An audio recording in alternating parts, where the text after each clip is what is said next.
situation grâce à l'étude des livres de la Bible rédigés par l'apôtre Jean. Nous resterons encore sur cette notion aujourd'hui à travers ce nouvel article intitulé « Cultive une tendre affection pour tes frères et sœurs ». Alors, au thème de cet article, vous l'avez remarqué, définit un aspect bien particulier de notre amour. Il parle de tendre affection. Nous devons absolument manifester dans le cadre de l'Assemblée.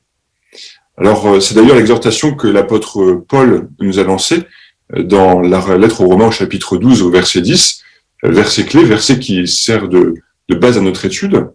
Voici ce que déclare ce verset. « Aimez-vous comme les membres d'une famille et ayez une tendre affection les uns pour les autres. » Or, ce verset, et nous l'avons dit, le verset clé de notre article, et nous verrons bien évidemment pourquoi il est important de manifester de tendres affections dans le cadre de l'Assemblée et comment le faire. Or, commençons tout de suite l'étude de cet article avec la lecture du premier paragraphe, et c'est frère Shane Wenham qui s'est préparé. Nous t'écoutons, Michel. La Bible avait prédit que, dans les derniers jours, les gens seraient sans affection. Aujourd'hui, nous voyons cette prophétie se réaliser. Par exemple, des millions de familles sont déchirées par le divorce. Souvent, il continue d'y avoir des tensions entre les parents divorcés et leurs enfants ne se sentent pas aimés. Même les membres d'une famille qui habitent dans la même maison deviennent parfois des étrangers les uns pour les autres.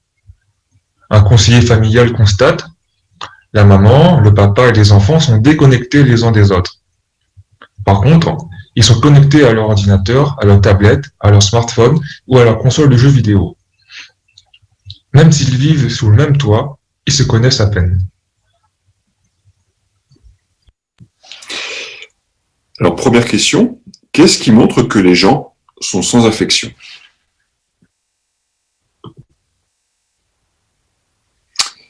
Famille Saint-Aignan.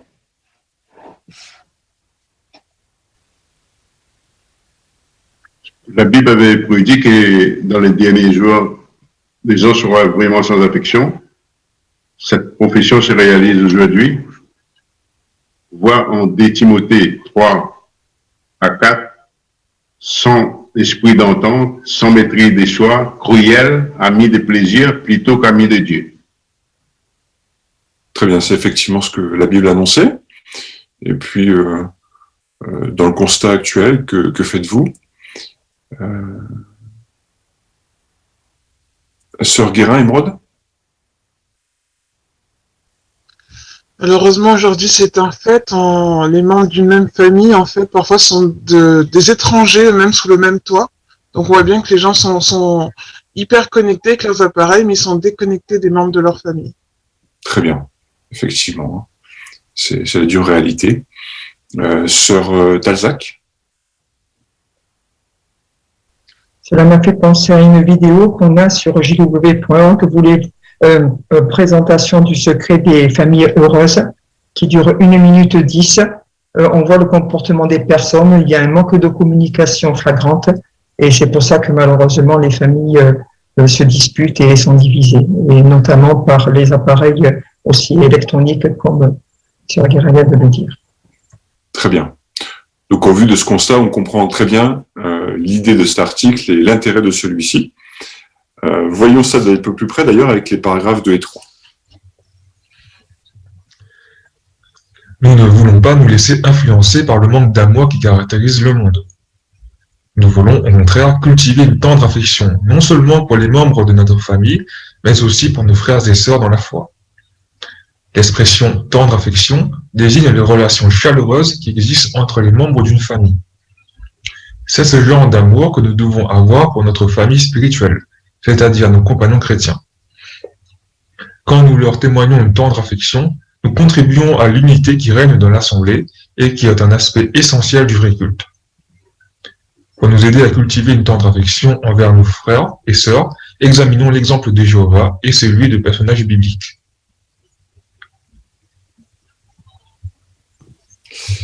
Très bien. Est-ce que, Sœur Naïbo, tu veux bien nous lire Romains chapitre 12, verset 10, s'il te plaît? Oui, bien sûr.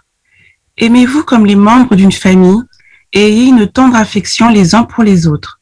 Soyez toujours les premiers à vous honorer les uns les autres. Alors, d'après ce verset, pour qui devrions-nous avoir une tendre affection? Famille Espinoza.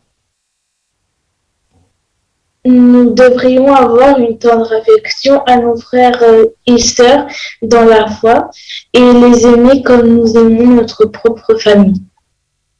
Très bien. Excellent. Deuxième question. Qu'examinerons-nous dans cet article? Sœur Janvion. Oui, comme Jéhovah et ses fidèles serviteurs du passé, ils sont comme des miroirs pour nous. On mène un véritable combat pour ressembler à Jéhovah et c'est possible car on a été créé à son image. Et dans les paragraphes suivants, on apprendra de son exemple et celui de personnages bibliques.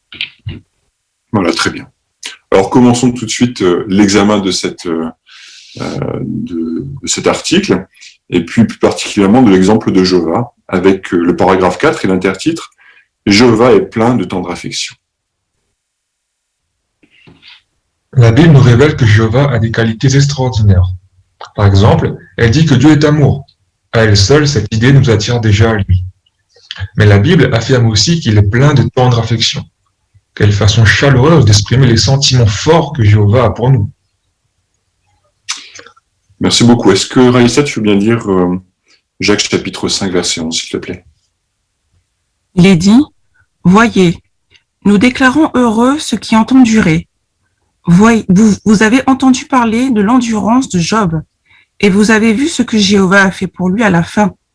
Et vous avez constaté que Jéhovah est plein de tendre affection et miséricordieux. » Merci beaucoup. Alors, d'après ce verset, comment Jacques chapitre 5, verset 11 nous aide-t-il à comprendre à quel point Jéhovah nous aime? Sœur Tukoulé. En parlant de l'histoire de Job, ce verset nous rappelle à quel point Jéhovah aime ceux qui le servent et lui font confiance et à quel point il est plein d'amour et généreux.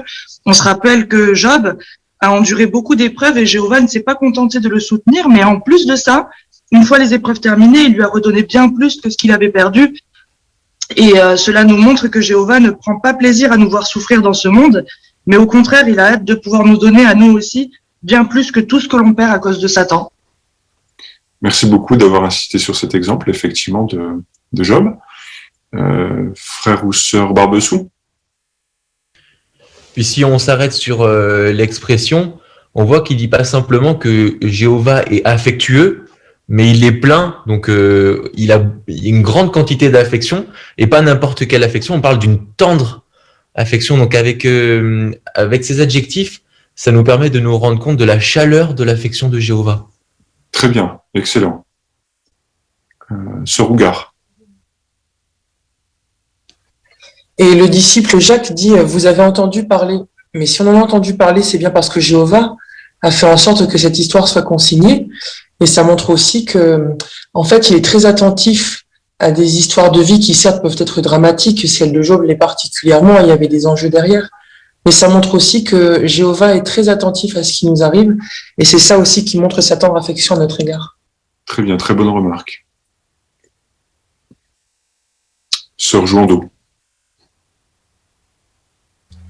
Oui, le livre Perspicas explique que l'expression tant de compassion ici a l'origine, le sens du mot, c'est une vive émotion qui se sent jusqu'aux tripes, les intestins.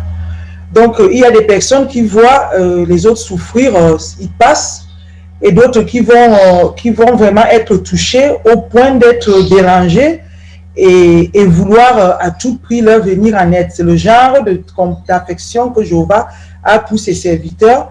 Il n'est soulagé que lorsque ces serviteurs qui sont dans des problèmes sont déjà soulagés ou ont déjà connu le soulagement. Très bien. Merci aussi pour cette excellente remarque. Donc, vous avez bien résumé ici toutes les dimensions en fait, des tendres affections de Jéhovah. Alors, passons aux applications avec le paragraphe 5. Notons que Jacques 5,11 établit un lien entre la tendre affection de Jéhovah et une autre de ses qualités qui nous attire à lui, sa miséricorde.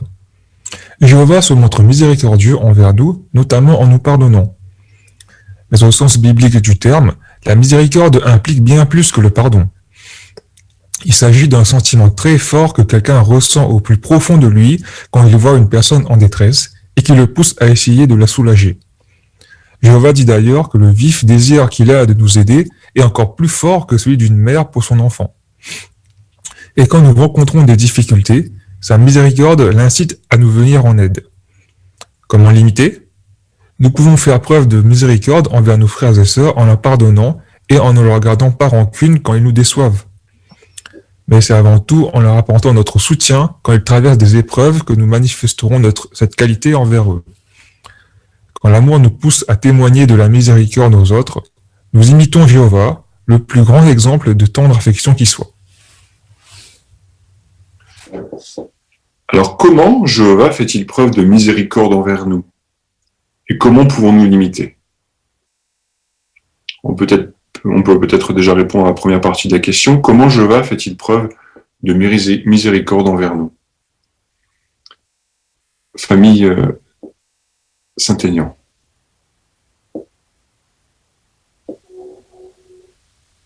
En aucun cas, Jéhovah, en aucun cas, il ne laisse les coupables impunis.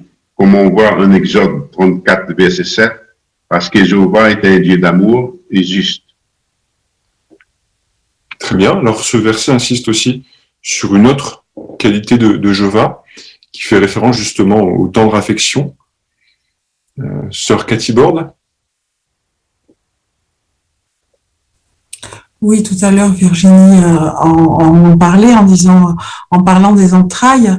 Et c'est vrai que, comme il est dit ici, Jéhovah a plus de miséricorde et d'affection, plus même qu'une mère pour son enfant. Il a le désir de nous aider encore plus fort. Et pourtant, peu de liens sont aussi forts que celui d'une mère pour son enfant. Et il est dit dans Isaïe 49:15 que une femme peut-elle oublier son nourrisson, ne pas ressentir la compassion pour le fils qu'elle a porté, même si c'est femme oubliée. Moi, je ne t'oublierai jamais, dit Isaïe, dit Jéhovah dans Isaïe. Très bien, effectivement. Sœur Renaud. Oui, j'aime bien cette expression que Jéhovah, c'est jusqu'au plus profond de lui, parce qu'il voit, malgré qu'il lui pardonne pour la faute, il voit que c'est quand même une personne en détresse. Donc ça le pousse à essayer de le soulager. Donc il pardonne et il soulage. Très bien. Une excellente lien que tu viens de faire ici. C'est pas uniquement un sentiment, c'est aussi des actions. La miséricorde se montre de cette façon. Alors comment est-ce que l'on peut imiter Jéhovah, sœur ou frère Patouilla? Bien, comme nous le dit Éphésiens 4:32, en pardonnant volontiers, mais pas simplement un pardon de façade, mais un pardon sincère et en ne gardant aucune rancune. Très bien, c'est une première application, effectivement. Sœur Enzali. Et une des manières de montrer qu'on ne leur garde pas rancune, c'est si on se rend compte qu'ils traversent des épreuves ou des difficultés, même si peut-être qu'ils nous aient par le passé affectés en parole ou en action, eh bien on va manifester une miséricorde en allant vers eux et en essayant de leur apporter notre soutien et leur aide. Et ce serait une manière de montrer qu'on leur a pardonné. Voilà, très bien. Sœur Ngomé. Oui, en fait, on voit dans Éphésiens 5:1 que nous devons devenir des imitateurs de Dieu, comme des enfants bien-aimés. Donc, nous savons que c'est pas difficile à cause de notre imperfection. Du coup, quand l'amour nous pousse à témoigner de la miséricorde aux autres, nous imitons Jéhovah, le plus grand exemple de tant d'affection qui soit. Très bien. Alors, comment est-ce que vous voyez les choses, vous, quand on dit qu'il faut apporter notre soutien quand nos frères et sœurs traversent des épreuves? Comment peut-on le faire?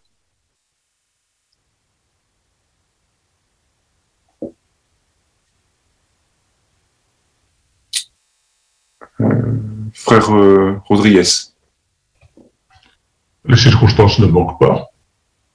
On peut voir par exemple un frère qui est malade, il a besoin de soutien, on est à disposition pour apporter un soutien. On voit un frère ou une sœur qui a un handicap, on sera à ses côtés pour le soutenir. on se met à sa disposition. Donc voilà différents moyens, il y en a bien d'autres, mais ce sont ceux-là. Très bien. Frère ou sœur Arénias? Oui, cela peut être déjà en témoignant de notre amour.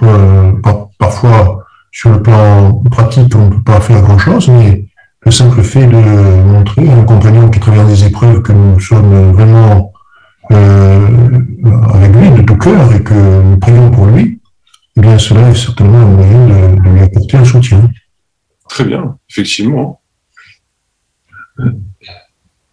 Famille Rocheteau. Éphésiens chapitre 5 verset 1, il est dit « Devenez des imitateurs de Dieu ». Donc, réfléchissons à ce que Jéhovah a fait pour nous, et nous, on va pouvoir faire la même chose pour nos compagnons.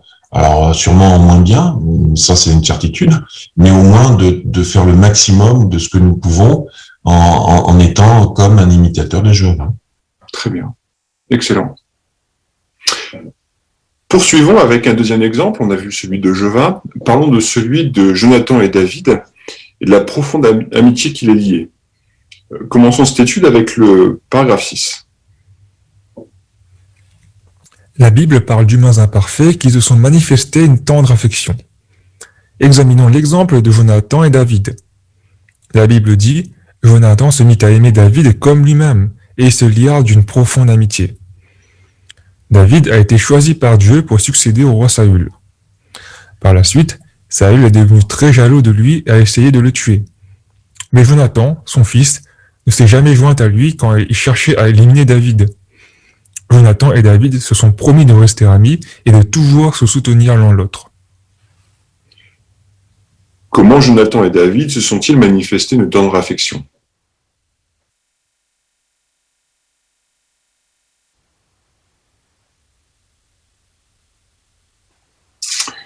Sœur Balza.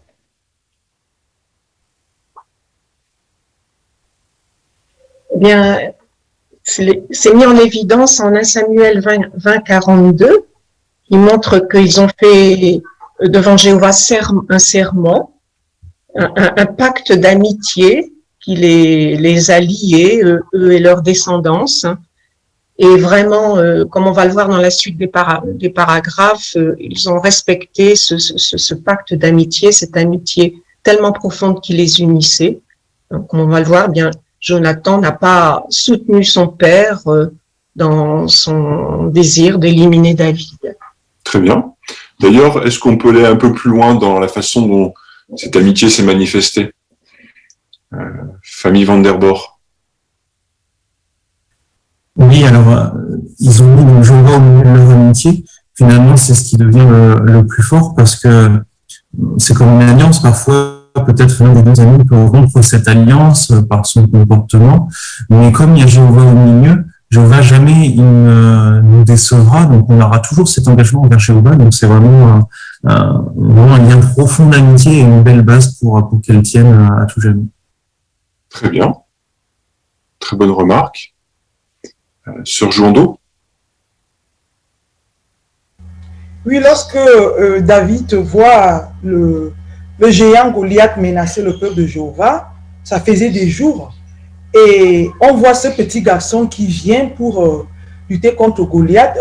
Jonathan est à côté de Saül lorsque Saül interroge David.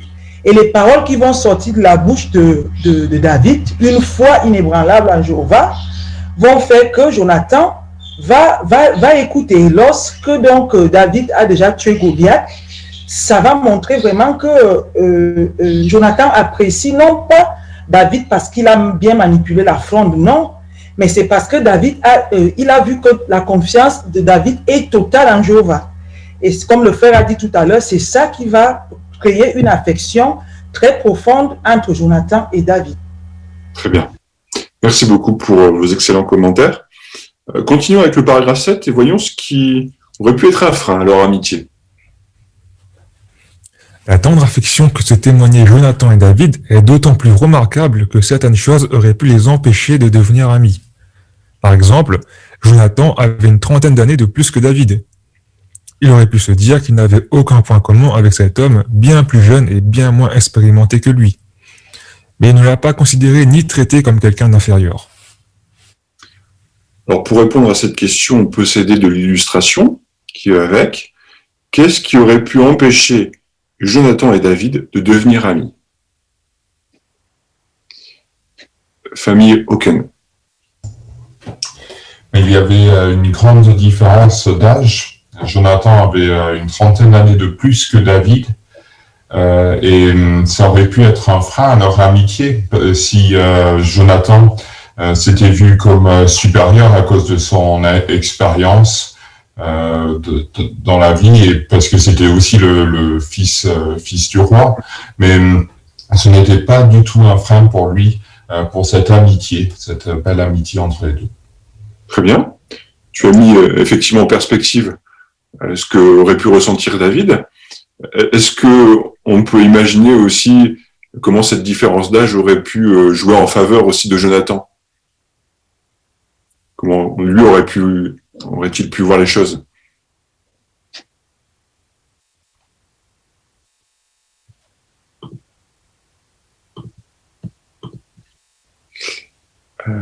Famille Arenas.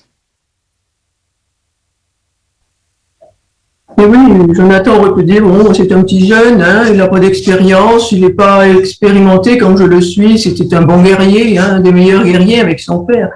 Donc il aurait pu dire, bon, il est quand même pas à mon niveau.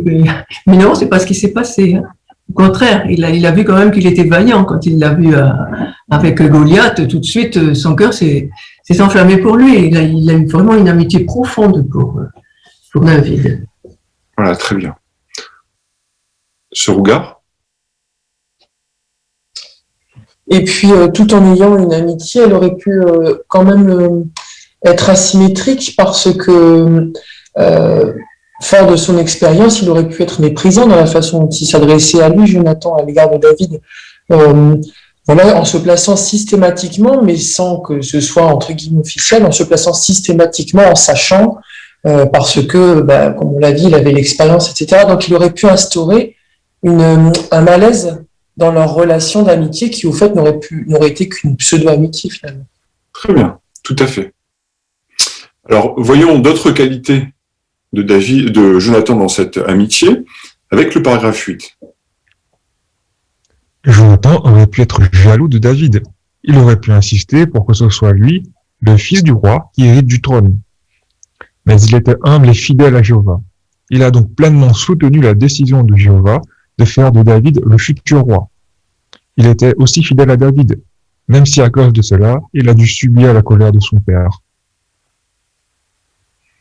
Alors pourquoi Jonathan était-il un vrai ami pour David?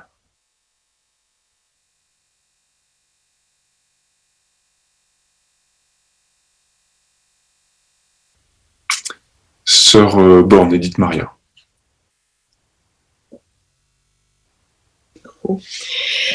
Parce qu'il a soutenu la décision de Jéhovah.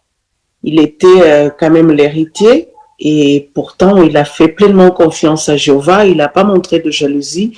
Il a permis donc que le projet de Jéhovah puisse se réaliser. Très bien, effectivement. Frère Giraud. Oui, Jonathan, de par sa position, était légitimement amené à devenir le successeur, donc le futur roi d'Israël. Et il n'a pas jalousé. Donc David, ça aurait pu être dès le départ une cause de rivalité, mais son amitié était plus grande parce que en fait, il a accepté, comme on l'a dit, le choix de Jéhovah. Alors, ça montre une chose quand même essentielle, c'est que une amitié fraternelle est avant tout basée aussi sur une amitié théocratique. C'est-à-dire que l'amitié qu'on va avoir avec les frères et sœurs sera renforcée, d'autant plus que nous avons de l'amitié avec Jéhovah et que nous avons les mêmes objectifs et que nous concevons la vérité de la même façon. C'est très important. Très bien, excellente réflexion. Famille Naïbo? Je me suis dit aussi qu'avec beaucoup d'humilité, il a sûrement dû comprendre que tout privilège n'est pas acquis et que c'est Jéhovah qui l'accorde et du coup il était satisfait de cette décision. Très bonne remarque aussi, très bien vu. Alors, c'est Sir Richardson, Nina? Oui, et son amitié avec David était assez forte pour ne pas être mise en péril par la relation proche qu'il avait avec son père, jusqu'au moment où Saül a commencé à dévier, se détourner de Jéhovah, et il a été prêt à s'opposer à son père, même quand ça l'a poussé à essayer de l'assassiner. Donc c'était vraiment un ami loyal à Jéhovah et à David. Voilà. Donc, effectivement, ce fondement avec la fidélité à Jéhovah a forcément rendu cette amitié possible et très belle aussi. Paragraphe 9, on va poursuivre sur d'autres aspects de la personnalité de Jonathan. Comme Jonathan avait une tendre affection pour David, il ne le considérait pas comme un rival. Jonathan était un archer habile et un guerrier courageux. Son père et lui avaient la réputation d'être plus rapides que les aigles et plus forts que les lions. Il aurait donc pu se vanter de ses exploits. Mais il n'avait pas un esprit de compétition, il n'était pas jaloux de David. Au contraire, il l'admirait pour son courage et sa confiance en Jéhovah. En fait, c'est après que David a tué Goliath que Jonathan s'est mis à l'aimer comme lui-même. Comment pouvons-nous manifester à nos frères et sœurs une affection aussi tendre que celle que Jonathan avait pour David? Jonathan considérait-il David comme un rival? Explique. Sœur Clave Cameron.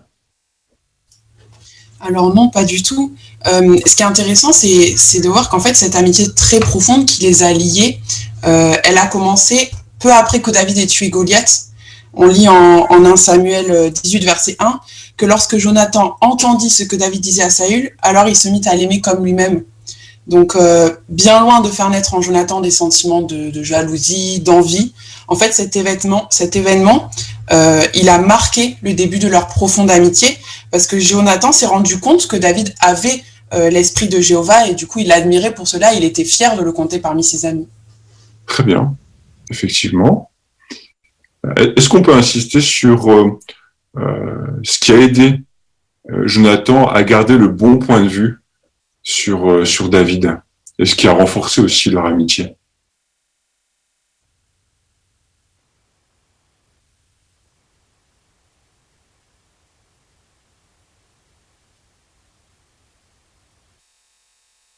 Famille, frère Fabien, Ali. Jonathan a été touché par les qualités spirituelles de David. Il avait un vrai zèle pour le nom de Jéhovah. Et c'est pour ça qu'il est allé au front contre Goliath. C'est ce qui a touché Jonathan et qui l'a poussé à entretenir cette relation forte avec David. Voilà. Et quand on compare à côté, qu'est-ce qu'il aurait pu voir de négatif finalement aussi chez David?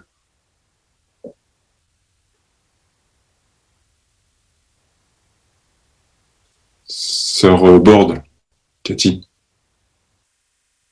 Je sais pas si c'est ce à quoi tu penses, mais il aurait pu voir en David peut-être un rival dans le sens où il avait un certain respect du peuple à cause parce que c'était un bon guerrier, et puis fils du roi. Il aurait pu voir un rival, il aurait pu voir quelqu'un qui le mettait en danger en quelque sorte, qui lui prenait sa place ou qui prenait sa dignité ou le respect qui lui était dû. Mais non, c'est pas comme ça qu'il l'a vu. Il n'a pas eu l'esprit de compétition, donc c'est vraiment remarquable. Très bien. Donc, du coup, quelle leçon est-ce que nous en tirons ici? Sœur Ougar, peut-être non? C'était juste pour compléter sur les commentaires précédents, le fait que David aimait profondément Jéhovah, c'est ce qui a nourri aussi du coup une tendre affection de Jonathan pour David. C'était pas une amitié mécanique. Bon, David est spirituel, donc c'est mon ami. C'était il est spirituel, donc j'ai de l'affection pour lui, donc c'est mon ami. Très bien, très bonne remarque aussi. Sœur Renaud, Hélène? On pourrait dire aussi comme David, il avait un profond respect pour ce que Jéhovah faisait. Saül était roi, c'était Jéhovah qui l'avait mis roi.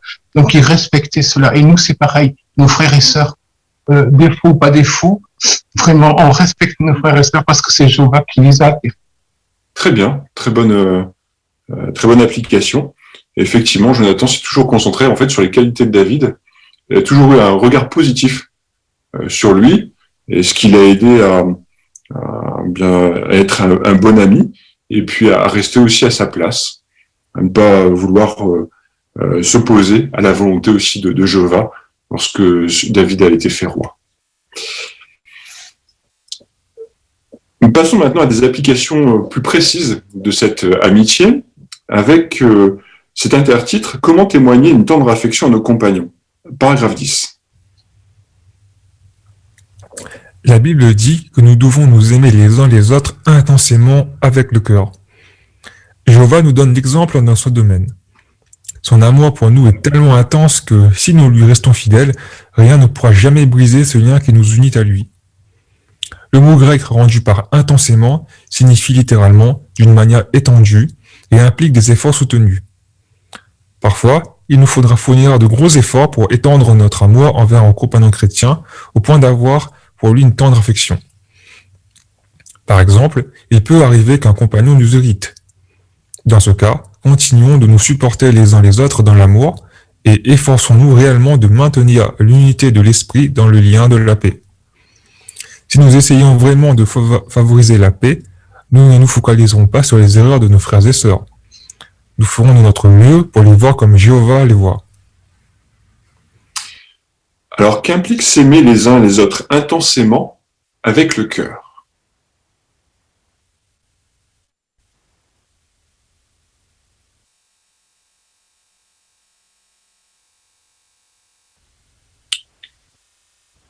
Famille Arenas.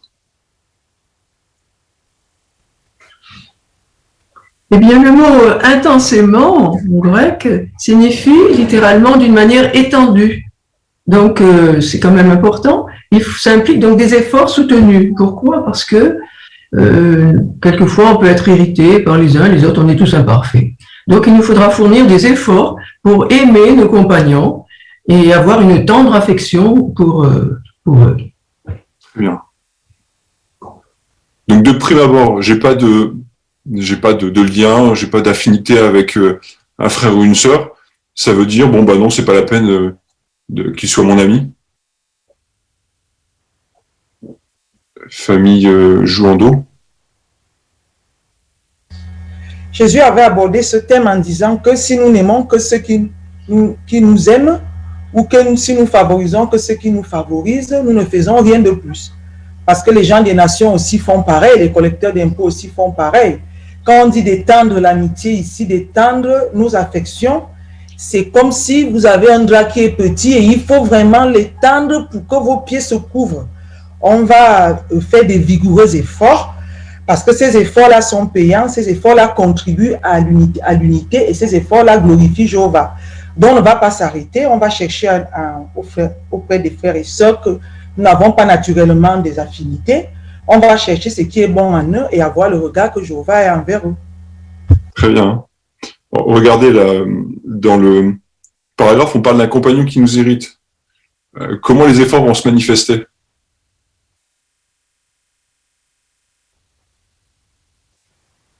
Sœur Edith Maria Borne. Les efforts vont se manifester de façon à favoriser la paix. Tout d'abord, on ne va pas tenir rigueur au frère ou à la sœur qui nous a offensés. On va se souvenir qu'on est tous imparfaits et on peut passer outre et surtout ne pas prêter des mauvais mobiles à ces frères ou cette sœur qui nous a hérités. Il faut voir plus loin et vraiment chercher l'amour et favoriser la paix. Très bien. Sœur Enzali. Je me rappelle d'une remarque d'un responsable de circonscription qui nous avait dit que certains frères et sœurs, malheureusement, sont là pour nous faire cultiver d'autres qualités. Donc, au lieu de s'arrêter sur les défauts que eux ils ont, il faut se demander quelles qualités nous on peut cultiver pour aller au-delà de leurs défauts et maintenir une bonne relation avec eux. Très bien, très bonne remarque également. Alors poursuivons sur cette idée. Allons un peu plus loin encore avec le paragraphe 11. Ce n'est pas toujours facile de témoigner une tendre affection à nos frères et sœurs, surtout quand nous connaissons leurs défauts. D'ailleurs, apparemment, c'était particulièrement difficile pour certains chrétiens du 1er siècle. Évodie et Sintich, par exemple, n'avaient manifestement eu aucun problème à lutter ensemble avec Paul pour la bonne nouvelle. Mais pour une raison qu'on ignore, elles avaient du mal à s'entendre l'une avec l'autre. C'est pourquoi Paul les a encouragées à être d'accord dans le Seigneur. Alors on peut s'aider de l'illustration qui va avec ce paragraphe pour répondre à la question que voici. Pourquoi est-il parfois difficile de témoigner une tendre affection à nos frères et sœurs?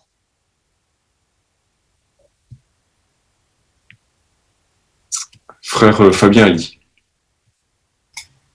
C'est parce que si nous connaissons les qualités de nos frères et sœurs, nous connaissons également leurs défauts. Et que lorsqu'on regarde une page blanche, ce qui va attirer notre attention, ça va être le petit point qui, entre guillemets, fait tâche. Donc, c'est pour ça que parfois, ça peut être plus difficile de passer sur les défauts de nos frères et sœurs.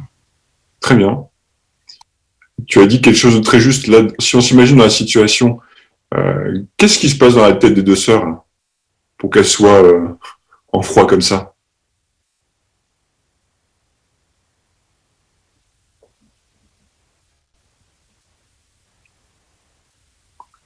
Sœur Renaud. Elle ne voit que le petit point noir et ça prend une proportion incroyable puisqu'on voit ces regards qui sont méchants entre elles et ça c'est pas de la paix, c'est pas de l'amour. Effectivement. Sœur ou frère Arénias. Oui, il est possible que notre sœur l'ait déçue alors qu'elle avait certainement une autre opinion d'elle. Et au lieu de comprendre que forcément tout compagnon, aussi spirituel soit-il, pourra nous décevoir à un moment ou l'autre, eh bien elle a fixé son esprit là-dessus et elle n'arrive pas à passer là-dessus. Ouais, très bien. Alors qu'elles auraient pu se contenter, enfin en tout cas, se focaliser sur quoi? Donc nous parle le paragraphe. Hein.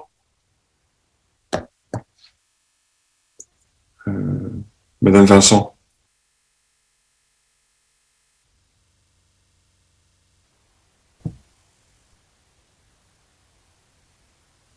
On t'entend pas encore. C'est bon? Oui, c'est bon là. Elles avaient un même objectif puisqu'elles étaient dans la même action chrétienne au 1er siècle. Donc là, elles étaient dans une même assemblée. Elles étaient appréciées de leur entourage. Donc c'est simplement une espèce d'antipathie personnelle qu'elles développaient l'une à l'égard de l'autre. Et peut-être que si chacune s'était examinée personnellement, elle aurait peut-être trouvé des raisons de se considérer elle comme inférieure à l'autre, comme évidemment n'ayant rien à lui reprocher. Il faut pas juger les autres, il faut se juger aussi soi-même. Très bien, très bonne réflexion. Ce regard. Et l'apôtre Paul rappelle qu'elles ont lutté ensemble avec lui pour la bonne nouvelle. Donc leur dénominateur commun, c'était leur travail pour l'assemblée dans le cadre de la bonne nouvelle. Et c'était ça qui aurait pu les aider à passer au-dessus de leurs défauts. Très bien. Excellent. Continuons avec d'autres suggestions avec le paragraphe 12.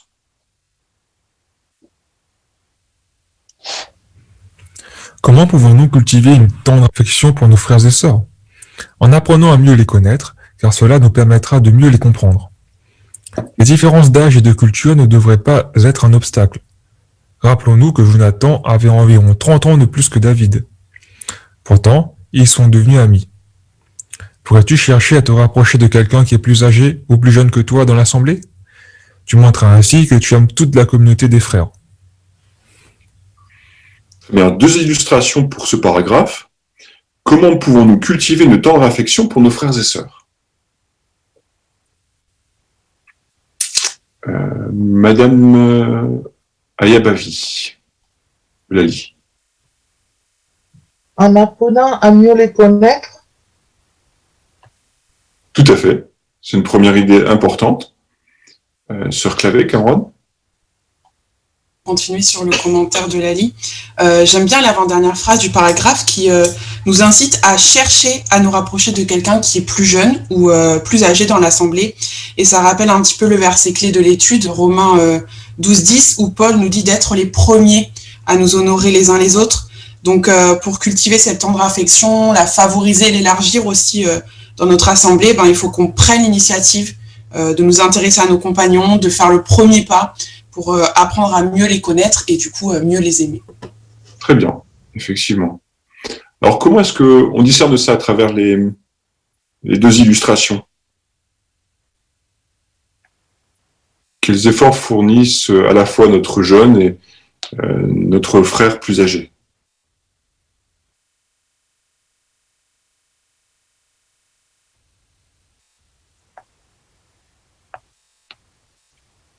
Famille Arenas.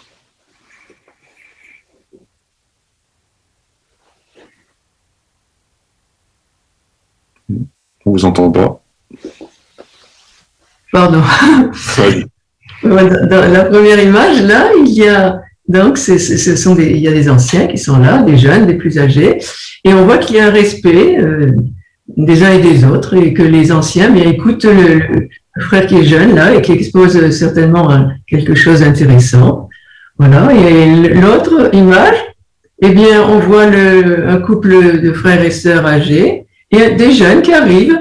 Et ils sont tous contents, les jeunes apportent quelque chose, et les frères âgés les encouragent donc à rentrer. Et c'est vraiment, on voit qu'il y a beaucoup d'affection les uns pour les autres. Il n'y a pas de barrière entre jeunes et plus anciens, il n'y a pas de raison. Hein.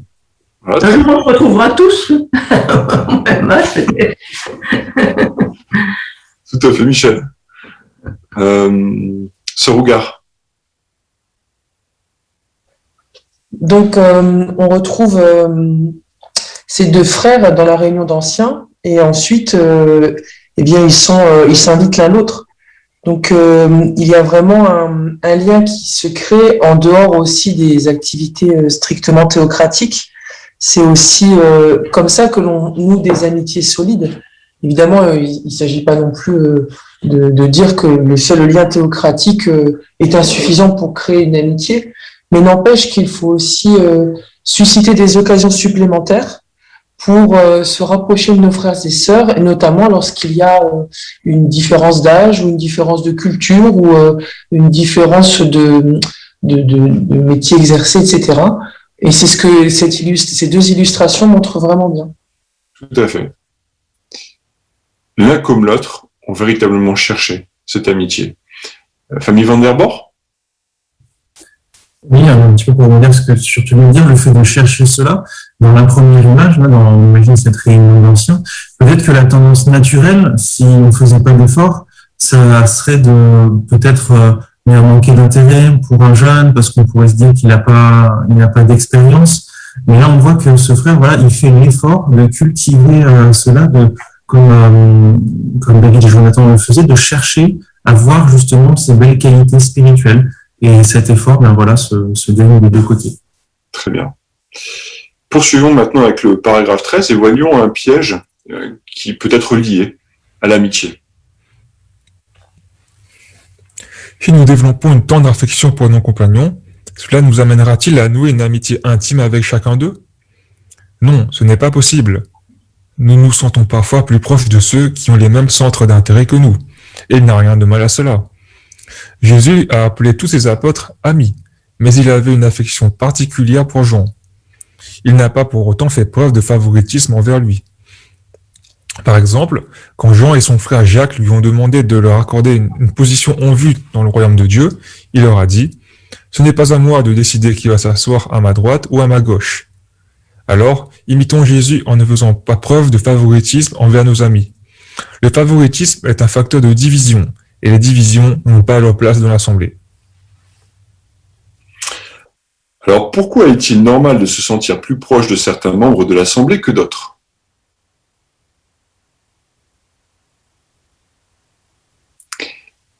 Famille Giuliano.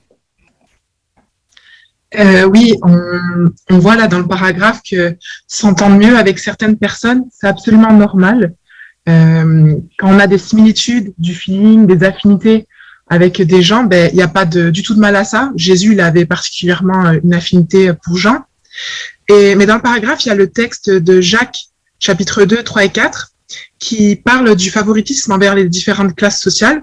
Bon, là, si on l'applique au paragraphe qu'on étudie, ça pourrait nous faire réfléchir à faire attention à pas faire de favoritisme de feeling. Donc, là où ça serait un petit peu plus dommage, en fait, c'est que ces affinités pourraient créer un sentiment de groupe ou de clique fermé aux autres. Ça serait triste pour les autres, qui ne se sentiraient pas forcément inclus ou à l'écart, mais ça serait aussi triste pour nous parce qu'on pourrait passer à côté d'autres jolies, belles personnalités. Tout à fait.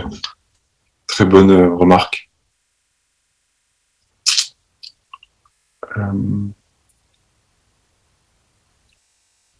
Frère Giraud.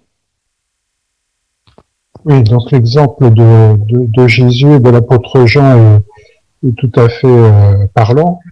Jésus avait son préféré, mais ce qui est intéressant, c'est que le Collège central nous explique qu'il ne faut pas tomber dans ce piège, et que même si nous avons des affinités avec certains frères et sœurs, ce qui est tout à fait normal, souvent ça vient des fois de l'inconscient, des fois ça vient aussi du fait qu'on a eu le même parcours, des fois on a peut-être eu la même vie ou les mêmes difficultés dans le passé, les peut-être issus, donc il y a beaucoup de points communs qui expliquent les affinités.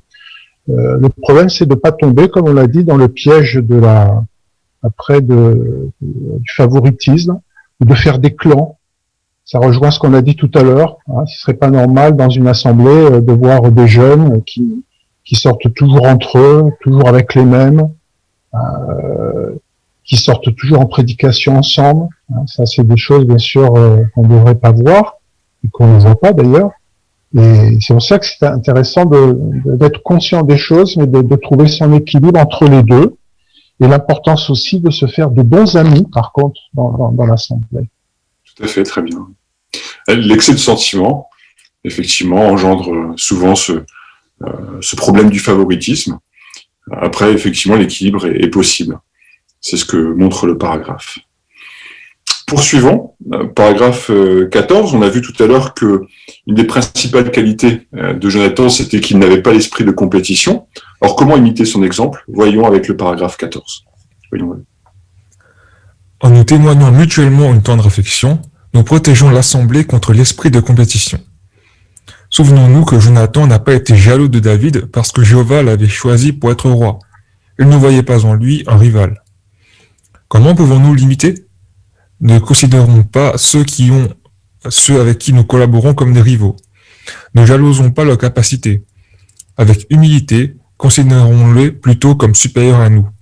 Rappelons-nous que chacun a quelque chose à apporter à l'assemblée. L'humilité nous permettra de voir ce qu'il y a de bon chez nos frères et sœurs et de tirer profit de leur exemple de fidélité. Très bien, lisons maintenant Philippiens chapitre 2, verset 3. Sœur Neibo, s'il te plaît. Ne faites rien par esprit de dispute, ni par désir de vous mettre en avant, mais, avec humilité, considérez les autres comme supérieurs à vous. Très bien, alors d'après ce verset, qu'est-ce qui nous aidera à rejeter l'esprit de compétition? Sœur Clavet, Cameron. Là, dans ce passage, Paul nous donne l'antidote à l'esprit de compétition, c'est l'humilité. En fait, si on considère les autres comme supérieurs à nous, comme plus importants que nous, on ne les verra pas comme des rivaux. Mais comme Jonathan admirait David et était fier de lui, nous aussi on le sera. On sera fiers de nos compagnons, de leur qualité, de ce qu'ils font pour Jéhovah. Et ça nous poussera aussi à les aimer davantage et ça va favoriser aussi l'unité dans l'assemblée. Très bien. Est-ce que vous avez réfléchi à des situations où l'esprit de compétition pourrait naître dans l'assemblée?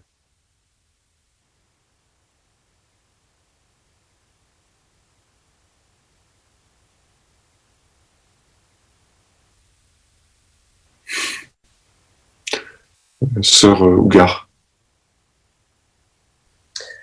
Alors, par exemple, des frères qui sont meilleurs orateurs que d'autres, des proclamateurs qui ont davantage d'études bibliques que d'autres, des frères et sœurs qui ont une certaine aisance à l'oral plus que d'autres. Ce sont des situations qui peuvent amener des points de rivalité inappropriés certes, mais ça peut naître de là. Et ce qui est encourageant dans ce paragraphe, c'est que on nous invite vraiment à nous voir comme complémentaires plutôt que comme des rivaux. Si on voit en nous une complémentarité, un tel a plus de foi qu'un autre, un tel est plus courageux qu'un autre, une telle est plus vaillante, eh bien, on ne sera pas mal à l'aise, on verra plutôt la complémentarité et la force d'une assemblée plutôt que des rivalités. Très bien. Effectivement, sur Balza. Oui, et ça m'a fait penser au discours de frère Noumer, donnez votre arc à l'occasion d'une remise des diplômes, en faisant allusion à ce que dit la Bible, que Jonathan a offert son arc à David. Son arc, c'était un archer vraiment très très fort, et par ce geste, son arc personnel auquel il tenait beaucoup, il a montré que ses capacités, eh bien, c'était pas ça qui comptait. C'était vraiment il n'a pas du tout jalousé David. C'était vraiment leur amour commun qu'ils avaient pour Jéhovah qui a fortifié leur amour l'un pour l'autre. Excellent rappel, Dominique. Frère ou sœur Thomas? On a tous des qualités, on est tous différents et chaque personne a quelque chose à apporter à l'Assemblée. Donc c'est important en fait de voir les qualités de nos frères et sœurs et de ne pas voir leurs défauts. Ça va nous aider à ne pas avoir un esprit de compétition et à ne pas les jalouser. Très bien. Très bonne remarque. Frère Ali? Et aussi par rapport à ces qualités, à ces capacités que peuvent avoir nos frères et sœurs, on a le besoin de nous rabaisser également. Si nous voyons qu'il y a certains qui ont des points forts dans tel domaine, mais pourquoi ne pas leur demander comment ils font, leur demander des conseils, comme ça nous aussi on peut progresser, et puis ça nous fait du bien tous. C'est vrai, très bonne suggestion aussi. Frère ou sœur Giuliano? Oui, ce qui peut nous aider aussi, c'est quand on prend par exemple l'exemple d'un arc-en-ciel, il est beau parce qu'il a plein de couleurs, il n'a pas juste une couleur. Dans l'assemblée, en fait, il y a un panel de couleurs avec les personnalités de tout le monde et les qualités de tout le monde, donc on fait tous partie d'un même arc-en-ciel. Très bonne illustration, merci de l'avoir partagé avec nous.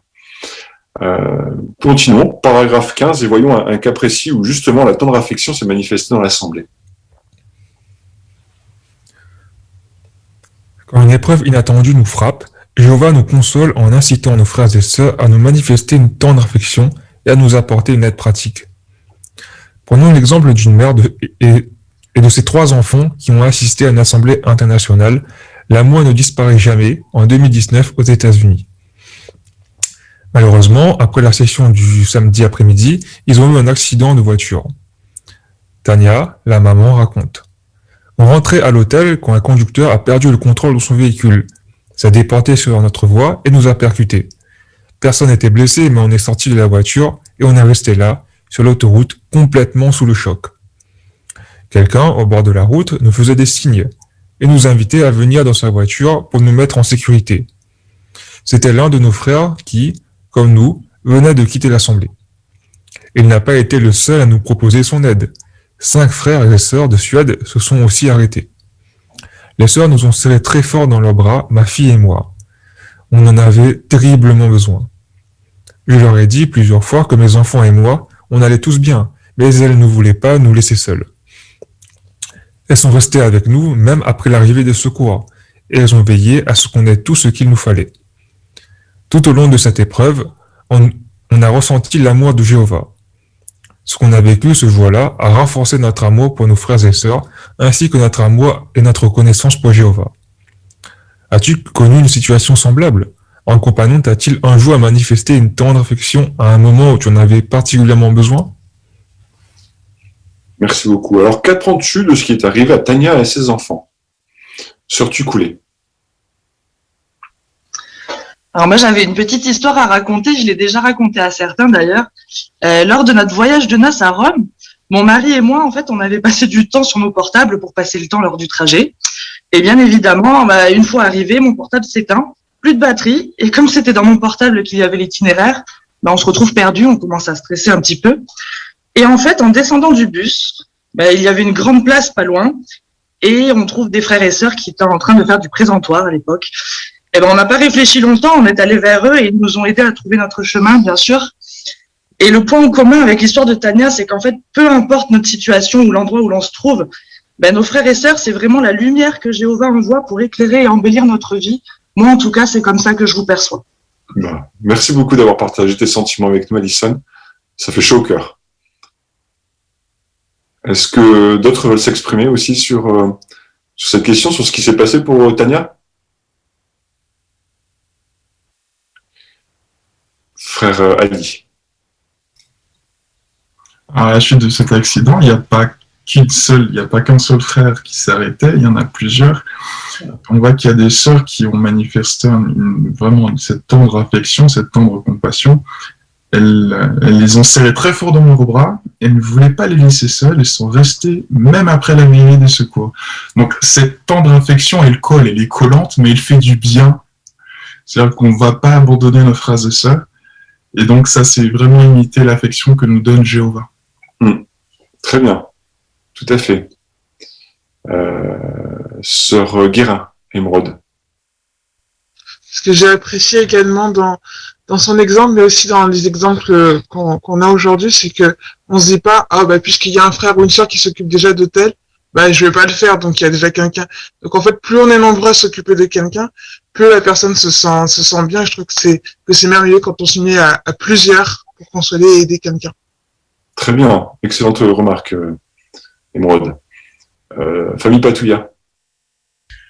Oui, cette tendre affection se ressent énormément lorsque nous avons des rassemblements, tels que des fois des assemblées internationales ou à caractère international. Si on les a déjà vécues, ces assemblées, on a tous ces souvenirs avec que ce soit des efforts faits pour accueillir les frères et sœurs à l'aéroport, dans les gares, quand on se retrouve aux intercessions ou à la fin des sessions, on veut plus se quitter. Là, l'affection fraternelle, elle est vraiment visible. Merci, et c'est vrai aussi, c'est très bonne remarque. Finissons, concluons avec cette tour de garde en insistant sur les bienfaits qu'il y a à se manifester cette tendre affection fraternelle. Paragraphe 16. Quel bienfait y a-t-il à témoigner à nos compagnons une tendre affection? Nous leur apportons ainsi du réconfort quand ils rencontrent des difficultés. Nous favorisons une unité dans l'assemblée chrétienne. Nous prouvons que nous sommes les disciples de Jésus, ce qui attire les personnes sincères au vrai culte. Et surtout, nous rendons gloire à Jéhovah, le Père des tendres miséricordes et le Dieu de toute consolation. Que chacun de nous continue donc à cultiver une tendre affection pour ses frères et sœurs. Merci beaucoup, Michel, pour ta lecture. Question du paragraphe 16. Quel bienfait y a-t-il à témoigner à nos compagnons de tendre affection? Famille Saint-Aignan. Nous leur apportons du réconfort quand ils rencontrent des difficultés et nous favorisons l'unité dans l'assemblée chrétienne et aussi nous prouvons que nous sommes les disciples de Jésus et surtout nous rendons gloire à Jéhovah. Voilà, très bien. Tu as excellemment résumé tous ces bienfaits qu'il y a à se manifester une tendre affection. Passons aux questions de révision. Que désigne l'expression tendre affection?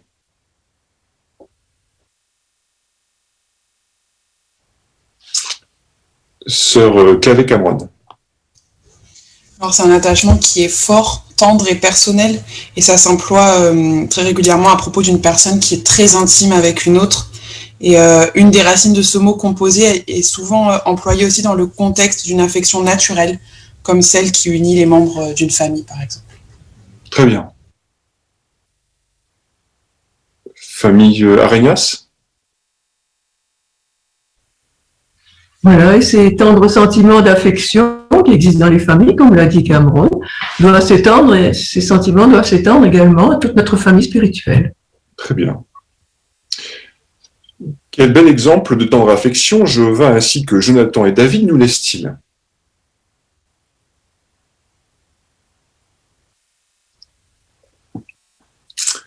Famille Giuliano. Pour ce qui est de l'exemple de Jéhovah, on a vu qu'il avait un sentiment très fort. Il a cet amour qui est plus fort que celui d'une mère, comme on l'a vu. Hein.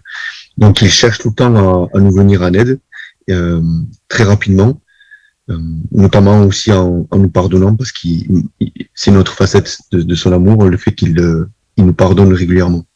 Très bien. Tu as insisté effectivement sur des belles qualités de Jéhovah, la façon dont il manifestait sa tendre affection. Concernant Jonathan et David, comment se sont-ils manifestés cette tendre affection?